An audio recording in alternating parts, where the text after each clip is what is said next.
रही।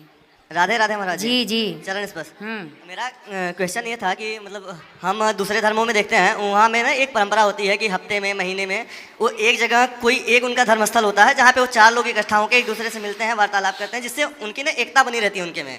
और हमारे धर्म में ऐसा कुछ नहीं है, जिसको देखो जो भी हो थोड़ा सा उनके पास संपत्ति हो जाए या थोड़ा सा खुश हो जाए तो वो अपना मंदिर अलग बना लेंगे, वहीं पे पूजा पाठ करेंगे। और कोई समाज की जगह बैठ के वो चार लोगों से मिलना नहीं चाहते, थोड़ी सी संपत्तियाँ आ जाती है तो आराम से अपने घर में हो जाते हैं, वहीं पे पूजा पाठ कर लिए, करना भी हुआ तो किया, अदरवाइज नहीं करते हैं। तो इसका मतलब थोड़ा सा हमारे धर्म में भी ऐसा होना चाहिए ना, जहाँ पे महीने में, हफ्ते में, साल भर में एक बार लोग चार जगह इकट्ठा हों और लोग एक दूसरे से वार्तालाप करें, उनके में प्रेम की भावना बढ़े, एक दूसरे से आपस में वो लोग जुड़ाव रहे। क्योंकि हिंदू धर्म में ना ये लोगों के अंदर तनाव की भावना बहुत ज़्यादा देखने के लिए मिलती है, लोग जातिवाद में बटे रहते हैं उसमें। इसलिए हमारे सनातन में ना सत्संग होता है। जैसे अभी भी हम लोग सत्संग कर रहे हैं जी तो महाराज। सब लोग आए हैं, सब लोग बैठे हैं, कथाएं होती हैं, सब लोग बैठ के सुनते हैं। क्या है उनका ले दे के एक ही दिन है, पर हमारे यहाँ तो पूरे 7 दिन हमारे ही हैं। हाँ महाराज जी। सोमवार शंकर जी को दे दो, मंगलवार हनुमान जी को दे दो, है ना, गुरुवार भगवान विष्णु जी को दे दो। तो सारे दिन अपने अपने जगह व्यवस्थित हैं। हम लोग तो 24 घंटे ईश्वर की आराधना में रहने वाले लोग हैं। खाते पीते उठते बैठते ईश्वर का ही चिंतन रहता है। वो तो केवल 1 घंटे के लिए जाते हैं और वहाँ भी जाके कर क्या रहे हैं, मार काट की प्लानिंग कर रहे हैं। हाँ महाराज जी, यही होता है। लेकिन हमारे यहाँ तो क्या है कि दया रोम रोम में समाई है। हमारी सबसे बड़ी भक्ति है दया।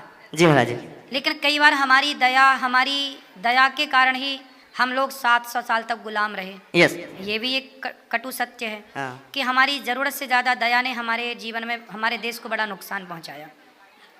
दया की पृथ्वीराज चौहान ने मोहम्मद गौरी को छोड़ दिया, उसने बिल्कुल दया नहीं की, पकड़ के आंखें फोड़ दी। तो हमारे यहाँ खिलजी आया, उस पर दया की, वो आया पद्मावती को देखने, तभी मार देते, तो नहीं, दया की छोड़ दो। बाद में उसने सब सेना से घुसपैठियों से भिजवाया और बाद में पद्मावती को जोहर करना पड़ा। जी तो महाराज जी। हमारे यहाँ बहुत ज़्यादा दया के कारण हम लोगों ने गुलामी पाई है, जो दुष्टों को मारा नहीं। जी महाराज। तो अब हमें चाहिए कि हम एक हाथ में माला लें, दया की बातें करें। भैया हम दयावान हैं तो तुम भी दयावान बनो।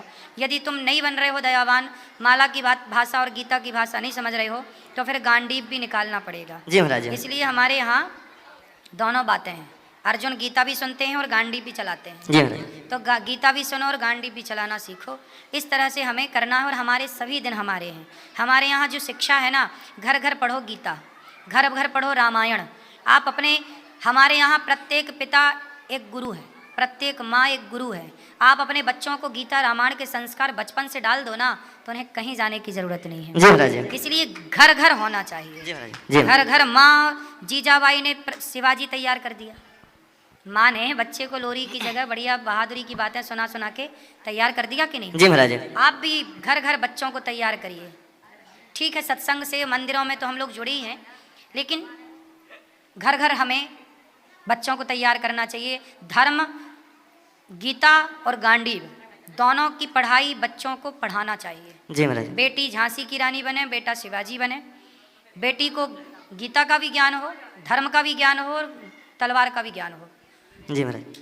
ठीक है, इसलिए हमारे यहाँ तो क्या है, वो लोग संकीर्ण हैं, छोटे सोच। एक दिन हम लोग क्या है, व्यापक हैं, बड़े हैं ना।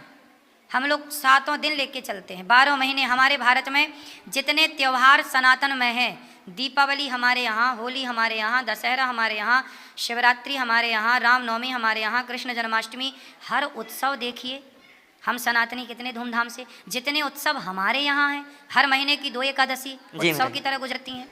हमारे यहाँ पूर्णिमा उत्सव की तरह गुजरती है। इतने त्योहार हमारे यहाँ हैं। ये त्योहार इसीलिए कि हम इसी बहाने, दीपावली क्यों आई उस ज़माने में, हम तुम्हारे को मिठाई खवाएं, तुम हमारे को मिलजुल के, तो वो मिलान जुलान आज भी बना रहे और उसे हम निभाएं। ठीक है, 7 दिन अपने हैं। मंगलवार को हनुमान चालीसा पढ़ो, सब सुंदरकांड पढ़ो, हनुमान जी के मंदिर जाओ, बिल्कुल जाना चाहिए सबको। सोमवार को शिव जी के मंदिर जाओ। ये सब अपनी सनातन की ही तो विरासत है। जी महाराज। शुक्रवार आए, भगवान का ध्यान करो, भगवान नारायण की उपासना करो। तो ये भगवान की आराधनाओं के दिन है, गुरुवार है, तो सब अपने हैं। महाराज जी एक क्वेश्चन और था हमारे, क्योंकि हमारे दादाजी से लेके ना अभी तक जो लोग भी हैं मतलब घर में सब यही चाहते हैं कि मतलब किसी दूसरे का हमारे प्रति किसी दूसरे को हानि ना पहुंच पाए। लेकिन आज तक हमारे घर में जो समस्या है ना वो मतलब हम तो हमेशा चाहता है किसी दूसरे को हानि ना हो, लेकिन हमारे घर में समस्या हमेशा बनी रहती है। कोई उससे मतलब क्या समस्या है आपके यहाँ? समस्या यह है कि सर कभी यही मतलब जो बीमारी लगी रहती है कहीं। क्या बीमारी है? माता जी को मतलब परेशानी रहती है। कितने साल की हैं माता जी? माता जी 34, हाँ 34-35 साल की। आपकी माता जी? हाँ आप कितने साल के हो? हम इस बार 23 के हैं। 23 के हैं आप? हाँ और माता 35 साल की? मतलब वही 40 जो भी हो मतलब नॉर्मल नहीं पता, 40-42 के ऐसे इर्द गिर्द में है वो। ठीक है, तो आपकी माता जी को बोलना योग करें। क्या करें? योग। योग करें। आपकी माता जी योग करेंगी, खान पान बेहतर खाएंगी, अंकुरित अनाज रोटी ज़्यादा ना खाएं, चावल ज़्यादा ना खाएं। योग करने वाला, फल सैलेड सलाद खाने वाला अच्छा। बीमार नहीं पड़ता। आजकल का खान पान बिगड़ा है। आपकी माँ भात ज़्यादा खाती होंगी, रोटी ज़्यादा खाती होंगी।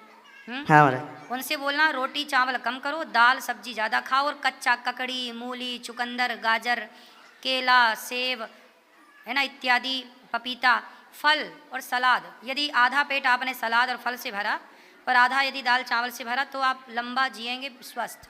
और जी महाराज। पूरा पेट यदि रोटी चावल से भरा तो मरेंगे जल्दी। जी महाराज। तो बता